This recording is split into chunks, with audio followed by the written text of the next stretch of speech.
बिस्मिल्लाहिर्रहमानिर्रहीम। सॉरी बच्चों, मुझे आज मैं लेट हो गई क्लास लेने में और मुझे पता भी नहीं चला कि आपका टाइम हो गया, और किसी ने मुझे मैसेज भी नहीं किया कि मैडम आपकी क्लास है तो आप आ जाएं। हैं, आप लोगों ने कहा होगा तुम रूठे हम छूटे। किधर गए हो? मौजूद हो क्लास में कि नहीं? जी यस मैम। मैम। हाँ, यस मैम। बताया क्यों नहीं कि आपका क्लास का टाइम हो गया है?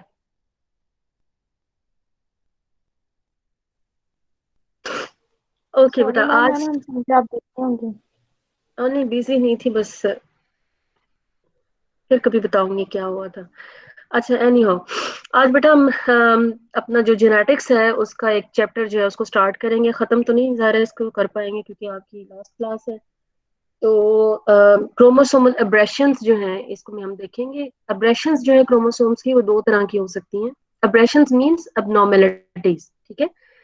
abnormalities जो है वो दो तरह की हो सकती हैं। एक तो ये है कि इंडिविजुअल जो क्रोमोसोम है उसके पार्ट में कोई चेंज आ जाए, यानी कि उसके स्ट्रक्चर में कोई चेंज आ जाए। स्ट्रक्चर से मुराद कि क्रोमोसोम है उसमें कोई डिलीशन का प्रोसेस हो जाए, या डुप्लीकेशन हो जाए, या इन्वर्जन हो जाए, या ट्रांसलोकेशन हो जाए।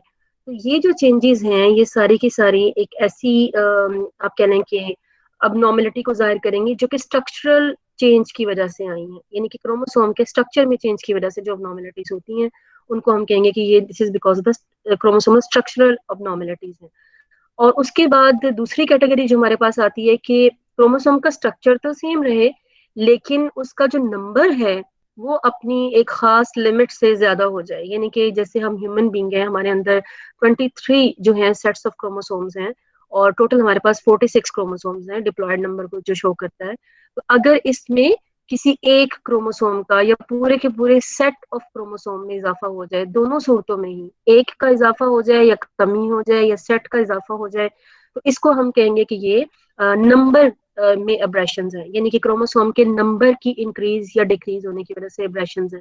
तो दो तरह की कैटेगरीज पे बन जाती हैं, क्रोमोसोम के स्ट्रक्चर में चेंजेस की वजह से अबनॉर्मेलिटीज या अब्रेशन, एंड क्रोमोसोम के नंबर में चेंजेस की वजह से अबनॉर्मेलिटीज या अब्रेशन। तो पहले हम पढ़ेंगे अबाउट द स्ट्रक्चर, जिसके बारे में मेरा ख्याल है कि आपको काफी सारी नो हाउ भी होगी, उसी को हमने रिकॉल करना है। लेकिन इसके साथ हमने एक छोटा सा टॉपिक और कवर करना है जो कि है रिलेटेड टू क्रोमोसोम की मॉर्फोलॉजी, क्योंकि यहाँ पे ये कंटेंट में जो है आपकी कोर्स आउटलाइन में वो तो वहाँ पे लिखा हुआ है कि ये आपके न्यूक्लियस के साथ इसको डिस्कस करना चाहिए था, लेकिन मैं इसको हमेशा क्रोमोसोमल अब्रेशंस के साथ पढ़ाती हूँ क्योंकि यहाँ पे एक्चुअली हम क्रोमोसोम के पैटर्न की, शेप की और उसके डिफरेंट रीजन्स की बात करते हैं बार बार जब हम डिलीशन, डुप्लीकेशन, इन्वर्जन में बात करते हैं।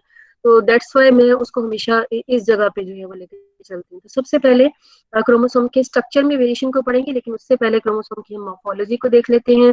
आप जानते हैं कि एक टिपिकल जो क्रोमोसोम होता है उसकी टू आर्म्स होते हैं। स्मॉल आर्म को हम स्मॉल पी से रिप्रेजेंट करते हैं, लार्ज आर्म को हम स्मॉल क्यू से रिप्रेजेंट करते हैं, और इसके अलावा जो इसके एंड या टर्मिनाई होते हैं उनको हम टीलोमियर बोलते हैं।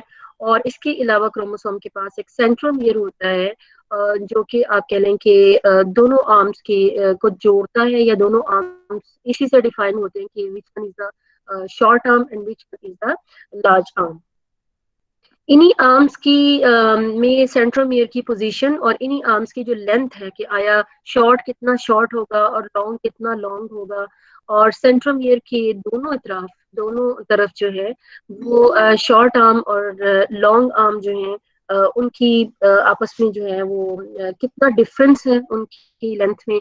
इसी से आपके पास डिफरेंट टाइप्स के क्रोमोसोम की जो है वो मॉर्फोलॉजी वो सामने में आती है, जिसमें आप जानते हैं कि हम उसको क्रोमोसोम को फिर फर्दर चार तरह के क्रोमोसोम्स में जो है वो फर्दर डिवाइड कर सकते हैं। एक है वो टीलोसेंट्रिक हो सकते हैं, यानी कि उनकी शॉर्ट आर्म ना होने के बराबर हों। देन उसके बाद हमारे पास एक्रोसेंट्रिक है, यानी कि शॉर्ट आर्म्स हैं लेकिन बहुत ही छोटे हैं, और लॉन्ग लॉन्ग आर्म्स जो हैं वो ज्यादा प्रोमिनेंट हैं। देन हमारे पास आ जाते हैं सब मेटासेंट्रिक, जिसमें सेंट्रोमियर की पोजीशन ऐसी होती है कि आपके पास शॉर्ट एंड लॉन्ग आर्म में ज्यादा डिफरेंस नहीं होता, मतलब डिफरेंस होता है, शॉर्ट आपको शॉर्ट नजर आता है लेकिन बहुत ज्यादा डिफरेंस नहीं होता, और आप कह सकते हैं कि सेंट्रोमियर की पोजीशन जो है वो तकरीबन सेंटर के पास होती है, सब मेटासेंट्रिक होती है। देन उसके बाद मेटासेंट्रिक है जिसमें दोनों आर्म्स की आप कह लें कि सेंटर में जो है वो सेंट्रोमियर की पोजीशन पाई जाती है। तो मेटासेंट्रिक जिसमें सेंटर में सेंट्रोमियर है, सब मेटासेंट्रिक जिसमें अराउंड या अबाउट सेंटर है, और एक्रोसेंट्रिक जिसमें आप कह लें कि शॉर्ट आर्म्स जो हैं वो बहुत छोटे हैं, और टीलोसेंट्रिक जिसमें बिल्कुल एज पे जो है वो सेंट्रोमियर की पोजीशन है। तो इस हिसाब से 4 तरह की क्रोमोसोमल मॉर्फोलॉजी जो है वो हमें देखने में नजर आती है डिफरेंट क्रोमोसोम्स में। ये मॉर्फोलॉजी हमें पता कैसे चलती है, और इन्हीं मॉर्फोलॉजी को हम स्टडी कैसे करते हैं। और अगर क्रोमोसोम में कोई भी एबनॉर्मलिटी आ जाती है, स्ट्रक्चर में एबनॉर्मलिटी आती है या उसके नंबर में एबनॉर्मलिटी आती है, तो how we can diagnose it. हम उसकी शक्ल को देखते हुए या क्रोमोसोम के की मॉर्फोलॉजी को देखते हुए ये किस तरीके से अंदाजा लगाएंगे कि आया इसमें कोई चेंज आई है। तो चेंज आने के लिए उसको देखना जरूरी है, और आप जानते हैं कि क्रोमोसोम को देखने की एक ही जगह है कि जहाँ पे हम इसको प्रॉपर क्रोमोसोम की शेप में देखते हैं, और वो स्टेज है Meta stage of the mitosis and meiosis both, कि जहाँ पे आप प्रॉपरली देख सकते हैं कि ये जो है वो क्रोमोसोम है, और ये इसकी जो है वो इस टाइम पे ये इसकी फाइनल शेप है। तो अगर उस शेप में कोई चेंजेस आती हैं, अगर उसकी नॉर्मल के साथ कंपेयर कर लें आप उसकी आप कह लें कि पैटर्न को, आप उसकी जो स्कैन को अगर आप कंपेयर कर ले नॉर्मल के साथ, तो you can observe the changes कि कहाँ पे जो है वो कोई चेंज आई है जिसकी वजह से अबनॉर्मेलिटी जो है किसी इंडिविजुअल में वो आ रही है।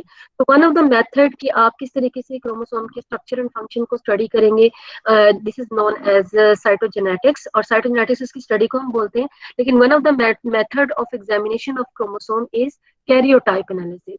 कैरियोटाइप एनालिसिस में हम कहते हैं क्या है, कैरियोटाइप हम बोलते हैं नंबर, साइज और शेप ऑफ द क्रोमोसोम को किसी भी एक ऑर्गेनिज्म की जो क्रोमोसोम है उसको हमने अरेंज करके, और उसका जो एक आप कह लें कि जो पैटर्न लेते हैं, जो स्कैन लेते हैं, जिसमें उसका नंबर, साइज और शेप आप देख सकते हैं, उसको उसका कैरियोटाइप बोलते हैं। कैरियोटाइप में जो इंपॉर्टेंट चीज जो कैरियोटाइप बनाने के लिए इस्तेमाल होती है वो है जी बेंडिंग या जिम्जा बेंडिंग। ये जिम्जा एक डाई है जो कि यूटिलाइज की जाती है इनको क्रोमोसोम के डिफरेंट आप कहने के जो रीजन्स हैं उनको कलर करने के लिए।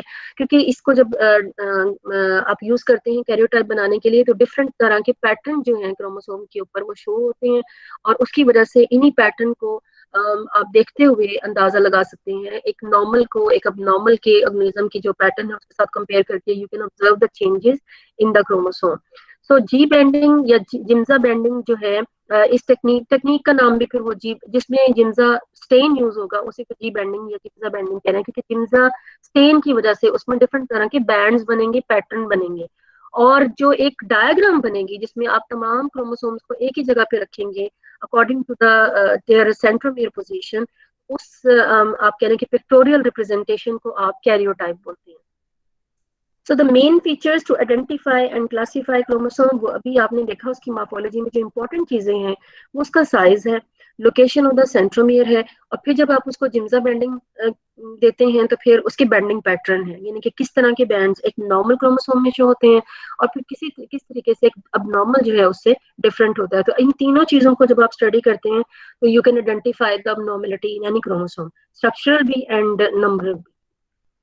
जी, तो ये एक आप कह लें कि कैरियोटाइप को दिखाया हुआ है। डेफिनेटली ये एक ह्यूमन का कैरियोटाइप है जिसमें जो डिफरेंट जी बेंडेड पैटर्न वाले जो मेटाफेज स्टेज पे क्रोमोसोम है उनको अरेंज किया गया है, जिसमें आप देख सकते हैं इसमें आपको डिफरेंट मॉर्फोलॉजिकली डिफरेंट जो है क्रोमोसोम भी देखने मिलते हैं, एक्रोसेंट्रिक भी मिलते हैं इसमें, सब मेटासेंट्रिक भी हैं इसमें, आप कह लें कि सेंट्रोमियर जिसमें बिल्कुल सेंटर में मौजूद है वो भी मौजूद है। तो ये तमाम क्रोमोसोम की अब एक ह्यूमन की क्रोमोसोम की ये मॉर्फोलॉजी है कि जिसमें आप देख सकते हैं। अब ये अगर आप क्रोमोसोम नंबर 1 को देखें और इसका एक खास पैटर्न जो है, ये एक नॉर्मल क्रोमोसोम का पैटर्न है, और अगर इस खुदा न खास्ता इस क्रोमोसोम में कोई चेंज आती है, स्ट्रक्चर में कोई चेंज आती है, तो वो चेंज आप एक नॉर्मल के साथ कंपेयर करके आप आइडेंटिफाई कर सकते हैं। जैसे मैंने आपको बताया कि यही जो अपेयरेंस है क्रोमोसोम की अरेंजमेंट की और न्यूक्लियस के अंदर यूकैरियोटिक सेल में, इसको हम कैरियोटाइप बोलते हैं, and the term is also used for the complete set of chromosome in a species और इंडिविजुअल ऑर्गेनिज्म। कैरियोटाइप जो है ये डिस्क्राइब करता है नंबर ऑफ द क्रोमोसोम्स में, what they look like under light microscope, attention is paid to their length and position of the centromere, और उसी हिसाब से फिर इनको अरेंज भी किया जाता है. Bending pattern, any differences between the sex chromosomes and any other physical characteristics को आप इस तरीके से पोजीशन के हिसाब से जब आप उसको अरेंज करते हैं तो you can observe that the preparation and study of the karyotype is the part of the cytogenetics, जिसमें हमने बात की थी कि आप नंबर, स्ट्रक्चर, शेप को आप स्टडी कर सकते हैं, और ऑन द होल इसको हम साइटोजेनेटिक्स बोल रहे हैं. तो इसी का ही एक तरीकेकार ये है कि आप कैरियोटाइप बनाएं और कैरियोटाइप के जरिए इन चीजों को स्टडी करें. So the study of the whole set of the chromosome is sometimes also known as karyotypology. Meaning making of the karyotype is also known as karyology, and the chromosomes are depicted by rearranging a microphotograph in a standard format known as karyogram or ideogram. और इसमें इनको pairs की form में जो है वो arrange किया जाता है, ordered by the size and position of the centromere for the chromosome of the same size. Basic number जो है किसी भी क्रोमोसोम का in somatic cell of the individual is called the somatic number. और हम जानते हैं कि इसको Tn2n से रिप्रेजेंट किया गया है, क्योंकि यहाँ पे हम एग्जांपल दे रहे हैं ह्यूमन बीइंग की. सो ह्यूमन बीइंग में वो टोटल नंबर 46 हो जाएंगे और उसका सोमैटिक नंबर जो है वो 23 है, यानी कि n नंबर जो है वो 23 है. So in normal diploid organisms autosomal अगर chromosomes are present in 2 copies और and there may or may not be sex chromosomes. Polyploidy का मतलब ये होगा कि अगर हम कहेंगे कि इसके ज्यादा नंबर मौजूद हैं तो फिर 23 एक सेट को रिप्रेजेंट करते हैं तो 23 दूसरे सेट को रिप्रेजेंट करते हैं.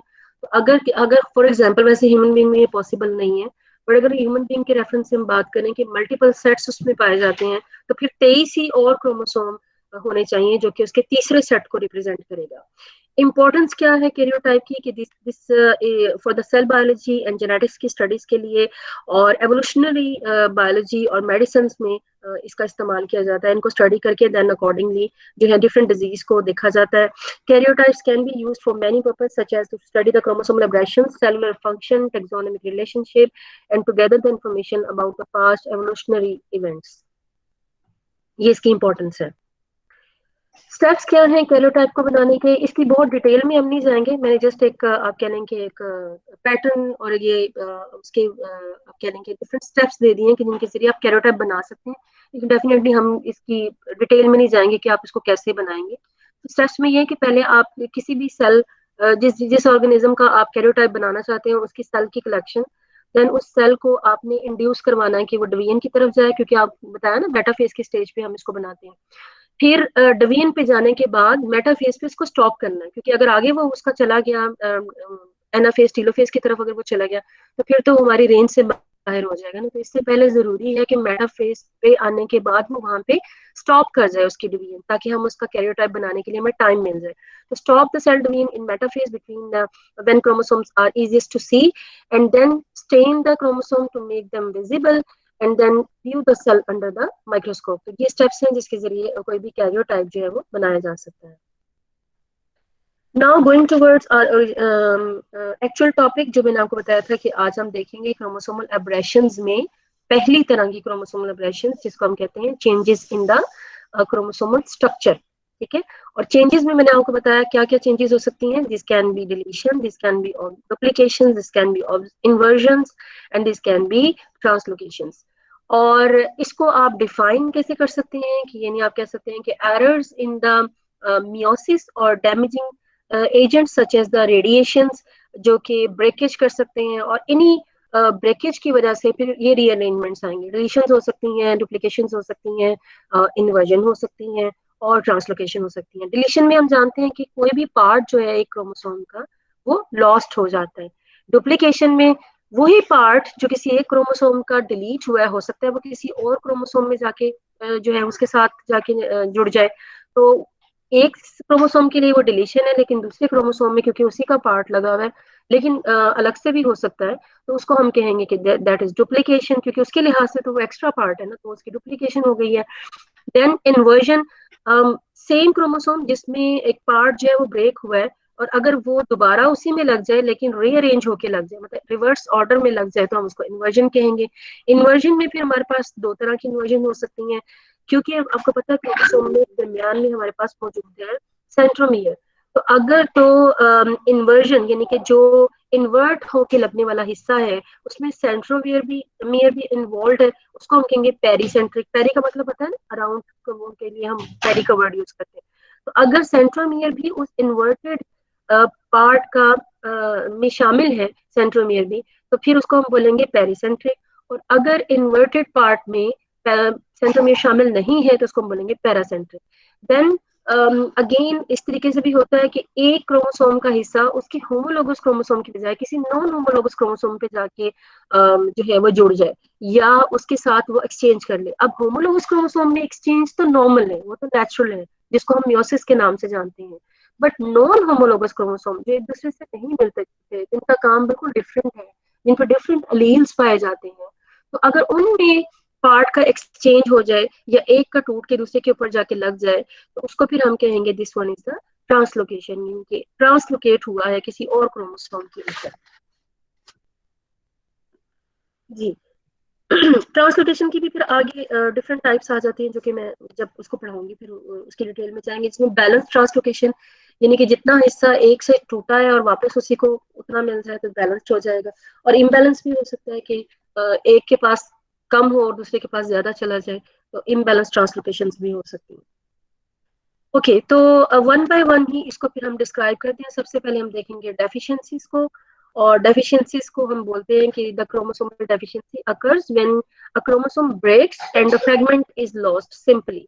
अच्छा, अब इसमें एक चीज का आपने ख्याल रखना है कि अगर तो लॉस्ट होने वाले सेगमेंट में सेंट्रोमियर नहीं है तो वो सरवाइव नहीं करेगा। मैं लॉस्ट होने वाले सेगमेंट की बात कर रही हूँ, यानी कि एक सेगमेंट जो कि एक क्रोमोसोम से ब्रेक हो चुका है, अगर उस ब्रेक वाले हिस्से में जो कि एक मेन सेंट्रो क्रोमोसोम से सेपरेट हो रहा है, अगर उसके अंदर सेंट्रोमियर नहीं है तो वो लॉस्ट हो जाएगा, किसी और के साथ जुड़ जाएगा या सिंपली लॉस्ट हो जाएगा। बट अगर उसके जिसके साथ सेंट्रोमियर रहेगा ना, जिस हिस्से के साथ, वो हिस्सा क्रोमोसोम की तरह बिहेव करेगा और वो हिस्सा जो है एज क्रोमोसोम होगा। बाकी सेंट्रोमियर के बगैर जो हिस्सा होगा वो डिलीट हो जाएगा या टोटली लॉस्ट हो जाएगा। अच्छा, अब डिलीशन अगर होगी तो हम जानते हैं कि एक आपके पास एक लेंथ की चीज है, तो डिलीशन दो तरीके से हो सकती है। एक तो ये कि उसके टर्मिनाई जो है वहां पे डिलीशन हो जाए, जैसे कि आप देख सकते हैं कि इस डायग्राम में कि टर्मिनस पे अगर डिलीशन होती है, टर्मिनाई पे, तो सिंगल ब्रेक इज इनफ। यानी कि टर्मिनस पे होनी है तो आराम से एक ब्रेक लगेगा और वो साइड से उस क्रोमोसोम का एक पार्ट जो है वो रिमूव कर देगा। जैसे कि अगर हम यहाँ पे शो करें कि इसके ऊपर इस सेंट्रोमियर की इस साइड पे 1 2 3 4 इसके पार्ट हैं, तो 3 4 अगर यहाँ पे एक ब्रेक लगेगा यानी कि टर्मिनस पे, तो वो सिंपली एक ब्रेक लगना है और उसने इसके आप कह रहे हैं कि एक हिस्से को सेपरेट कर देना है, डिलीट कर देना है, लॉस्ट कर देना है।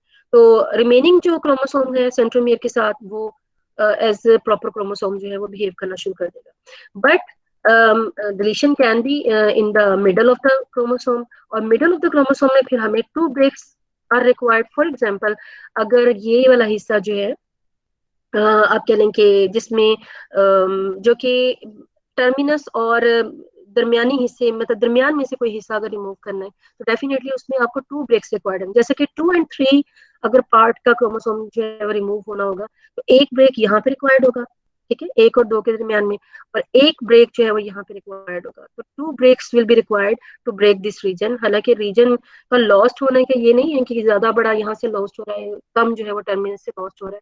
सिर्फ ये कि अगर टर्मिनस से लॉस्ट होगा तो एक ब्रेक रिक्वायर्ड होगा, और अगर सेंटर से लॉस्ट होगा तो 2 ब्रेक्स जो है रिक्वायर्ड होंगे।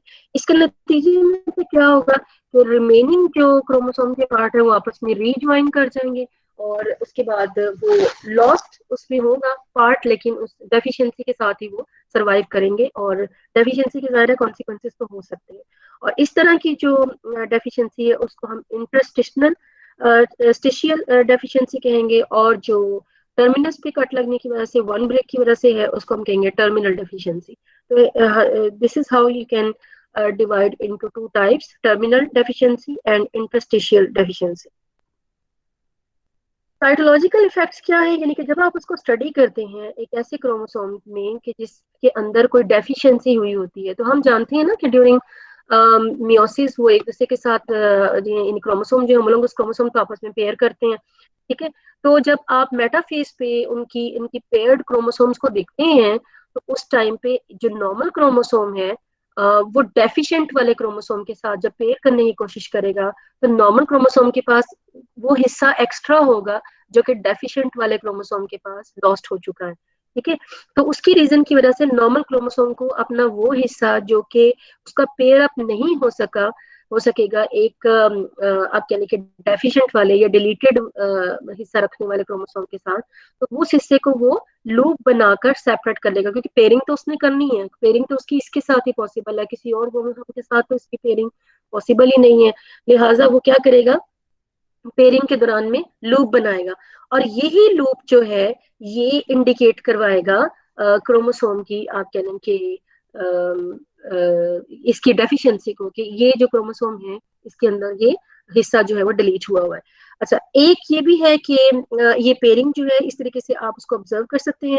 दूसरा है कि जब हम कहते हैं ना कि सेंटर में से टू कट्स लगने के बाद कोई भी क्रोमोसोम जो है उसका कोई हिस्सा जो है वो लॉस्ट हो जाता है, तो लॉस्ट होने के लिए भी यही तरीकेकार है कि जिस हिस्से ने लॉस्ट होना होता है वो ऐसे नहीं है कि टू टू कट्स लगे और आराम से लॉस्ट हो गए, बल्कि जिस हिस्से ने लॉस्ट होना होता है पहले वो इस तरीके से ब्रेक एक लूप बनाता है, और लूप बनाने के बाद इसके टू ब्रेक्स लगते हैं, और उसके बाद फिर ये इस तरीके से लूप जो है वो सेपरेट हो जाएगा और बाकी रिमेनिंग पार्ट जो है वो आपस में रिज्वाइन कर देगा। ये जो मैंने आपको इंटरस्टिशियल टाइप बताई थी ये उसका तरीकेकार है।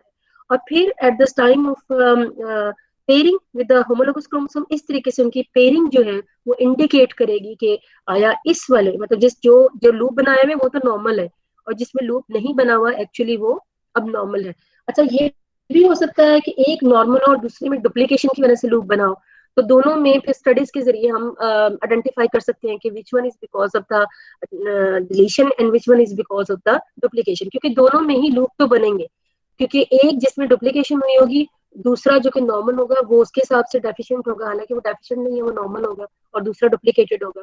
लेकिन दोनों सूरतों में मैंने आपको बताया कि जरूरी नहीं है कि ये लूप जो है वो सिर्फ आपको डिलीशन के केस में ही देखने में मिले, बल्कि ये डुप्लीकेशन के केस में भी देखने में मिलते हैं। अगर आप सोचें तो डिलीशन एंड डुप्लीकेशन एक दूसरे से रिलेट भी कर रही होती है बेसिकली। जैसे मैंने भी आपको बताया कि जब एक क्रोमोसोम का एक हिस्सा डिलीट होता है तो बेसिकली वो दूसरे क्रोमोसोम के साथ जाके बाइंड कर सकता है, तो उसको उसमें वो डुप्लीकेशन कर देगा और इसमें वो डिलीशन कर देगा। तो इस तरीके से भी ये बैलेंस हो सकता है, लेकिन ये जरूरी भी नहीं है।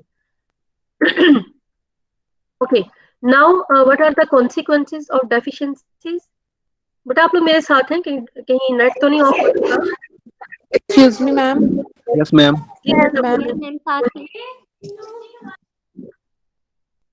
मैम हाँ जी, जो एक्सक्यूज कर रहा है बोल रहे हैं। मैम ये साइकोलॉजिकली कर दें, साइकोलॉजिकल इफेक्ट को क्या करूं? रिपीट कर दें। बेटा इसमें कुछ भी नहीं मैंने बताया, मैंने बहुत सिंपल सी बात बताई है आपको। पहला वाला जो है, हम ये जो पहला प्रोसेस है ना, ये वाला, यस मैम। ये हम इसमें हम ये बता रहे हैं कि जब कोई रीजन किसी क्रोमोसोम से डिलीट होता है ना तो वो कैसे होता है। और जो दूसरा हिस्सा ये नीचे वाला, इसमें हम बता रहे हैं कि जब डिलीटेड वाला एक नॉर्मल के साथ पेयर करता है तो how you can observe it during pairing of the homologous chromosome, ये बात बताइए। तो पहले भी मैंने बताया कि अगर सेंटर में से कोई रीजन दिखे ना, ये वाला रीजन हमने डिलीट करना है, DEF, यस मैम। DEF, तो ये यूं पहले लूप बनाएगा। ठीक है, ये लूप बनाएगा, लूप बनाने के बाद यहाँ पे एक ब्रेक आएगा, यहाँ पे एक ब्रेक आएगा, और उसके बाद रिमेनिंग पार्ट जो ज्वाइन कर देंगे। ये वाला हिस्सा किसी और क्रोमोसोम के साथ जाके उसकी रिप्लिकेशन कर सकता है, या फिर ट्रांसलोकेशन में इस्तेमाल हो सकता है, या फिर दोबारा भी इन्वर्टेड होकर इसी क्रोमोसोम का हिस्सा बन सकता है। तो वो बात की बात है, लेकिन इसके हिसाब से this one has been deleted, अगर ये वापस इसके पास नहीं आता तो। ठीक है, तो उस सूरत हाल में ये यहाँ पे बात खत्म हो जाती है। सेकंड जो पार्ट है इस डायग्राम का, वो मैंने बताया है कि जब क्रोमोसोम, ऐसा क्रोमोसोम जो जिसकी डेफिशिएंसी है, वो जब एक नॉर्मल क्रोमोसोम के साथ पेयर अप होता है, तो फिर जो नॉर्मल क्रोमोसोम है उसके पास तो एक एक्स्ट्रा रीजन है ना, क्योंकि एक के पास डेफिशिएंट है और दूसरे के पास तो वो है तो normal chromosome, yes ma'am. Loop बनाना पड़ता है, क्योंकि लूप नहीं बनाएगा तब तक वो उससे उसके साथ सही पेयर अप नहीं कर पाएगा ना, क्योंकि सेंटर में डेफिशिएंसी है, और ये जिस रीजन के साथ वो मिलेगा उसी रीजन के साथ वो अलाइन करेगा ना। तो H के साथ अलाइन करेगा और G के साथ अलाइन करेगा, लेकिन जैसे ही DEF आएगा तो DEF को जो है वो लूप बना के सेपरेट कर देगा और बाकी फिर अलाइन कर जाएगा। ये बात मैंने आपको बताई। Okay ma'am. Thank you ma'am.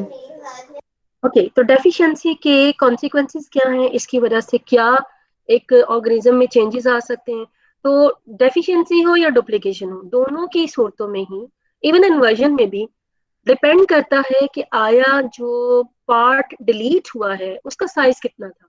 क्योंकि देखिए, जितना साइज बड़ा होगा डेफिनेटली उसके कॉन्सिक्वेंसेज उतने ही ज्यादा हो, लॉस उतना ही ज्यादा होगा। और जितना साइज कम होगा उतना ही लॉस भी कम होगा। अच्छा, ये भी हो सकता है कि साइज छोटा हो लेकिन इम्पोर्टेंट कोई अलील, इम्पोर्टेंट कोई जीन जो है वो लॉस्ट हो जाए, जिसकी वजह से बहुत बड़ा कोई इफेक्ट आ जाए।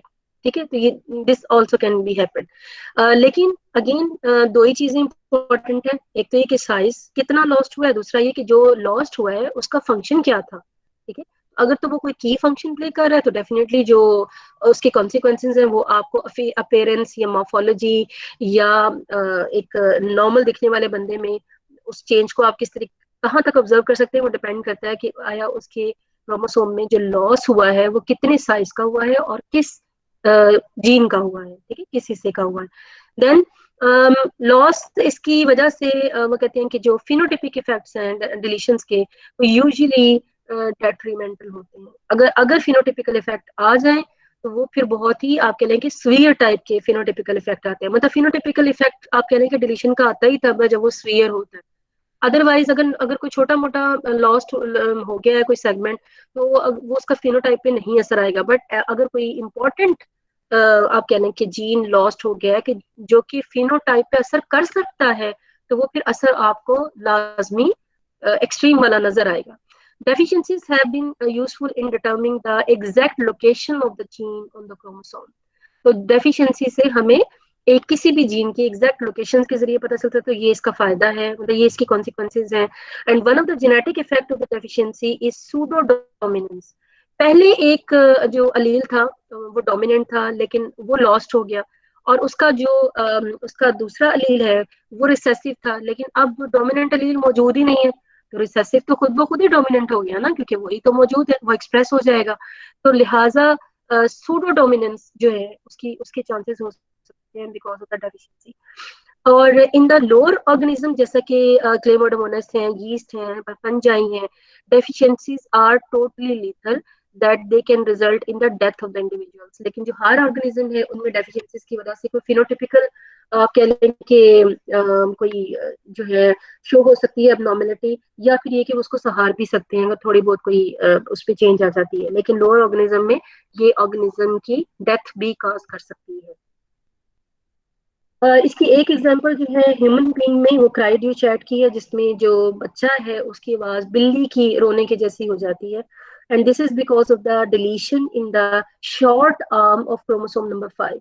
क्रोमोसोम नंबर 5 का जो शॉर्ट आर्म है उसमें डिलीशन की वजह से जब डिलीशन हो जाती है तो उसकी वजह से जो सिंड्रोम या अपेरेंस या फिनोटाइप में जो आपको नजर आती है ये deficiency, that is known as cri du chat syndrome. और मेरे ख्याल है कि जो इंडिविजुअल है उसकी फिजिकल अपीयरेंस भी काफी चेंज नजर आती है आवाज के अलावा। नेक्स्ट है बेटा आपके पास duplication, as the name indicated कि इसमें क्रोमोसोम के पास इजाफी आप कह लें अलील, इजाफी पार्ट उसका जो है वो मौजूद होगा। अच्छा, अब इजाफी से मुराद जरूरी नहीं है कि उसका पूरा का पूरा जो अपना क्रोमोसोम है वो इंटैक्ट रहेगा और उसके पास कोई एक्स्ट्रा इन्फॉर्मेशन आएगी। ठीक है, इजाफी से मुराद ये है कि उसके जो जीन है उसमें कोई ना कोई डुप्लीकेशन आ जाएगी, उसके किसी हिस्से की डुप्लीकेशन हो सकती है। तो जरूरी नहीं है कि पूरा का पूरा इंटैक्ट क्रोमोसोम में एक्स्ट्रा कोई चीज आ रही तो हम उसको डुप्लीकेशन बोल रहे हैं, बल्कि उसके किसी एक क्रोमोसोम के पार्ट की रेपिटेशन हो सकती है, उसके लिए तो वो डुप्लीकेशन ही है ना। और तो कि बाकी कोई हिस्सा उसका लॉस हो चुका होगा, लेकिन उसके अंदर किसी एक रीजन की डुप्लीकेशन भी हो सकती है। अच्छा, so chromosomal duplication is usually caused by abnormal events, जैसे कि रिकॉम्बिनेशन के दौरान में एक हिस्से ने दूसरे के साथ एक्सचेंज होना था लेकिन वो पूरी तरीके से टूटा नहीं, और एक के साथ इंटैक्ट रह गया और दूसरे से टूट गया, तो जिससे टूट गया वो डिलीटेड हो गया और जिसके साथ इंटैक्ट रह गया उसकी डुप्लीकेशन हो गई। A deleted fragments may become attached to an extra segment to a sister chromatids, producing a duplication, and alternatively, a detached fragment could attach to a non-sister chromatids of a homologous chromosome. And in this case, though the duplicated segments might not be identical, लेकिन क्योंकि उसके पास extra information आ गई है और alleles जो है वो different भी हैं, यानी कि अगर होल क्रोमोसोम इंटैक्ट है, उसके पास एक्स्ट्रा सेगमेंट किसी क्रोमोसोम का आ गया जो किसी और क्रोमोसोम से डिलीट होकर इसके साथ जुड़ गया है, तो उस सूरत हाल में भी इसको आप डुप्लीकेशन ही कंसिडर करेंगे। नाउ नीचे जो है इसको शो भी किया गया है कि किस तरीके से मिस अलाइंड क्रॉसओवर्स की वजह से ड्यूरिंग मियोसिस आपके पास डुप्लीकेशन जो है वो आ सकती हैं। Here you can see there are two types of chromosomes are shown here. एक को आप लाइट पर्पल कलर से शो किया गया है, आप उसमें देखें कि ये उसके पेरेंट्स है, और सेकंड वन को हमने जो कि उसी का ही होमोलोगस क्रोमोसोम है क्योंकि उसके भी सेम ही एलील्स हैं, तो जीन्स हैं, और उसको हमने ब्लू कलर से शो किया है। अब होना तो ये चाहिए था कि सी एग्जैक्टली सी के साथ अलाइन करता और डी एग्जैक्टली डी के साथ अलाइन करता है, लेकिन यहाँ पे स्लाइट मिस पेयरिंग हो गई है, मिस अलाइनमेंट हो गई है, और सी जो है वो बी के रीजन के साथ जो है वो जाकर अलाइन कर गया है, और डी जो है वो स्लाइटली जो आप कह लें कि आउट वर्ड उसकी जो है वो पोजीशन हो गई है, और इस वाले की जो है वो सी और डी के जो सेंट्रल रीजन है उसके साथ इसकी अलाइनमेंट हो गई है। तो डेफिनेटली क्रॉसिंग ओवर जब इनके दरमियान में होगी तो वो फिर इनके दरमियान में फिर आप कह लें कि अबनॉर्मेलिटीज को जो है कॉज कर सकती है। कैसे कि जब इस तरीके से ये आपस में एक दूसरे के सेगमेंट्स को एक्सचेंज करेंगे, तो क्योंकि ये तो इसने इस वाले क्रोमाटिड ने तो पार्ट ही नहीं प्ले किया था, तो वो तो नॉर्मल रहेगा, लेकिन ये वाला जो क्रोमाटिड है जिसकी जो डायरेक्टली मिस अलाइनमेंट में क्रॉसिंग ओवर में इन्वॉल्व था, तो वहां पे क्या होगा, ए बी सी सी जो है वो रिपीट हो गया, although D is also present. लेकिन अगर सी सी यहाँ पे डुप्लीकेटेड है तो डेफिनेटली जो दूसरा क्रोमाटिड है जिसके साथ इसने क्रॉस ओवर बनाया था उसके पास से ये लॉस्ट हो चुका होगा। ठीक है, तो यहाँ पे एक ही इवेंट हुआ है मिसलीडिंग ऑफ द क्रॉसओवर का, और एक में क्रोमोसोम जो है वो डिलीट हो गया है, क्रोमोसोम में डिलीशन हो गई है, और दूसरे क्रोमोसोम में डुप्लीकेशन हो गई है। यू पीपल नो ना कि ये हर एक जो है वो इंडिविजुअल क्रोमोसोम के तौर पर बिहेव करेगा। हम मियोसिस की बात कर रहे हैं जिसमें आफ्टर द सेपरेशन क्रोमाटिड्स जो है सेंट्रोमियर से जब सेपरेट होते हैं तो इनमें से हर एक जो है वो एक अलग क्रोमोसोम के तौर पर बिहेव करेगा। तो जिस भी स्पर्म में या एग में ये वाला जाएगा वो इंडिविजुअल डुप्लीकेशन को साथ लेके जाएगा, और जिस भी स्पर्म एंड एग का ये वाला क्रोमोसोम हिस्सा बनेगा वो अपने साथ डिलीशन को साथ लेके जाएगा, और फिर उसमें उसके हिसाब से ही जो चेंजेस हैं वो अपेयर होंगे। डुप्लीकेशन के कॉन्सिक्वेंसेस क्या हैं? अमूमन डुप्लीकेशन को कहा जाता है कि ये इतनी डेट्रीमेंटल नहीं होती, क्योंकि देखिए इसमें इजाफी इंफॉर्मेशन ही मौजूद है। कोई नुकसान नहीं है, बल्कि एक खास हद से ज्यादा चीज जो है वो मौजूद है। ठीक है, तो इसको आप इन अदर वर्ड्स जिसको हम कहते हैं रिडंडेंसी, कि इजाफी चीज का मौजूद होना, इजाफी और फालतू चीज का मौजूद होना, कि उसकी रिक्वायरमेंट तो ऐसा सच नहीं थी लेकिन उसकी रिडंडेंसी हुई हुई है, वो एक्सेस अमाउंट में वहां पे मौजूद है। तो आप कह सकते हैं कि दीज आर लेस डेट्रीमेंटल, ये डिलीशंस की तरह इतनी डेट्रीमेंटल तो नहीं है कि इसके किसी इंडिविजुअल से इसकी डेथ ही हो जाए डुप्लीकेशन की वजह से, तो डेट्रीमेंटल नहीं है, लेकिन डेफिनेटली फिनोटिपिकल इफेक्ट्स जो हैं वो ला सकती हैं। और इसकी बहुत ही एक अच्छी एग्जांपल है जो कि ब्रिजेस ने 1936 में स्टडी की थी, और वो थी वाइल्ड टाइप बार आई का केस जो है ड्रोसोफिला फ्लाइज में। ठीक है, अब इसमें हुआ क्या था ये मैं फिर आपको इसके डायग्राम पे ले जाती हूँ, वहां पे जाके बताती हूँ, लेकिन एक्चुअली आप ये समझ लें कि ब्रिजेस ने ड्रोसोफिला को स्टडी किया था, और इसमें जो उसका बार आई वाला केस है, उसको बार आई किसको कहते हैं ये मैं आपको बताती हूँ। और बार आई में एक्चुअली होता क्या है कि 16 क्रोमोसोम जो है, क्रोमोसोम नंबर 16 जो है उसके ए सेगमेंट में जो है वो चेंजेस आती हैं, और ये जो 16 क्रोमोसोम है ये इसका एक्स क्रोमोसोम का हिस्सा है, ये चेंजेस जो है इसके एक्स क्रोमोसोम के हिस्से। अच्छा, अब इसकी वजह से चेंजेस क्या आती हैं कि एक जो नॉर्मल जीनोटाइप है, एक ड्रोसोफिला की आई, जो कि इसकी आई के लिए ये एक्चुअली ये जीन जो है वो रिप्रेजेंट करते हैं इसकी आई में चेंजेस को।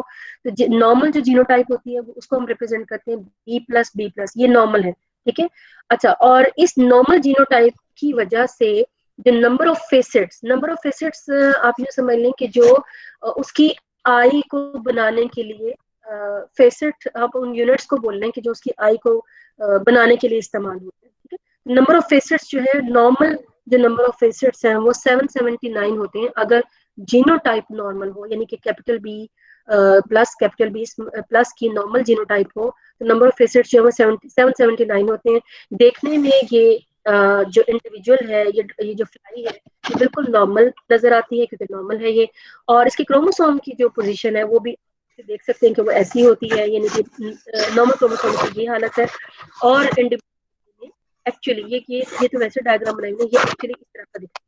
अच्छा, अब हम बात कर रहे हैं कि अगर ये आपको पता है होमोलोगस क्रोमोसोम है, होमोलोगस क्रोमोसोम में एक क्रोमोसोम में अगर डुप्लीकेशन आ जाए, तो फिर उसमें बार आई वाला जो आप कह लीजिए जो अपीयरेंस है वो आ जाती है। अब उसके नतीजे में होगा क्या? एक तो ये कि इसकी जो जीनोटाइप है उसको आप रिप्रेजेंट करेंगे बी कैपिटल पॉजिटिव और बी से, यानी कि ये जो सिंपल बी है इसका मतलब है कि इसमें डुप्लीकेशन हुई हुई है, ठीक है। और जो बी पॉजिटिव है दिस वन इज नॉर्मल। और इसके नतीजे में हुआ क्या, देखिए सिर्फ एक क्रोमोसोम में एक डुप्लीकेशन आई है, एक रीजन की डुप्लीकेशन आई है 16A की। और उसके नतीजे में जो नंबर ऑफ फेसेट्स हैं वो तकरीबन उसके हाफ के करीब रह गए। पहले 779 थे और अब कितनी है, 358, ठीक है। बिल्कुल हाफ तो नहीं है लेकिन हाफ के पास पास है। और उसके नतीजे में जो उसकी जो फेसेट कम होने की वजह से जो उसकी अपेयरेंस है आई की, वो सुकड़ कर श्रिंक होकर नॉर्मल से देख लें काफी ज्यादा श्रिंक हो जाती है और इस तरीके से वो नजर आती है। और इसको हम बोलते हैं कि ये बार आई है, ये जो अपीयरेंस है श्रिंक्ड ये उसकी आई की, this one is known as bar eye. अच्छा, एंड क्रोमोसोम में एक्चुअली हुआ क्या है, ये जो 16A रीजन है इसकी डुप्लीकेशन होगी लेकिन एक क्रोमोसोम में। अच्छा, अब इस तरह की भी एग्जांपल्स देखी गई हैं कि जिसमें दोनों ही क्रोमोसोम यानी दोनों क्रोमोसोम जो है होमोलोगस के पेयर के, उन दोनों में ही डुप्लीकेशन आ जाए। अगर दोनों में डुप्लीकेशन आएगी तो आप इसको सिंपल बी से रिप्रेजेंट करेंगे। और नंबर ऑफ फेसेट इंतहाई खतरनाक हद तक जो है वो रिड्यूस हो चुकी है, यानी कि 68 सिर्फ फेसेट इसके रह जाएंगे। तो डेफिनेटली जब 68 फेसेट मिलके उसकी आई को बनाएंगे तो आई का साइज फिर क्या नजर आएगा आपको, तो वो बहुत ज्यादा रिड्यूस हो जाएगा। और आपको जो क्रोमोसोम दोनों क्रोमोसोम में जो है वो डुप्लीकेशन की वजह से ये पॉसिबल होगा। देन उसके बाद एक ऐसा भी केस इस फ्लाइज में नजर आता है कि जिसमें एक क्रोमोसोम में डबल डुप्लीकेशन हुई हो, और इसको हम कहेंगे डबल आई बार, ठीक है। तो डबल बार वाली जो फ्लाइज हैं उनके अंदर नंबर ऑफ फेसेट इंतहाई लेवल तक जो है वो रिड्यूस हो जाते हैं, 45 सिर्फ रह जाते हैं। और ये नतीजा क्या होता है कि एक क्रोमोसोम हालांकि उसका नॉर्मल होता है लेकिन दूसरा क्रोमोसोम जो है उसके अंदर एक ही के अंदर 3 टाइम्स एक रीजन जो है वो रिपीट हो रहा होता है, डुप्लीकेट हो या ट्रिप्लीकेट हो रहा होता है। दैट मैम इज वाई ये बार आई जो है वो डबल बार आई कहलाती है। जी बेटा। मैम डुप्लीकेशन अगर हो रही है तो नंबर ऑफ फेसेस को बढ़ना चाहिए, ये कम क्यों हो रहे हैं फिर? डुप्लीकेशन बेटा का मतलब नॉर्मली तो ज्यादा जीन्स है ना।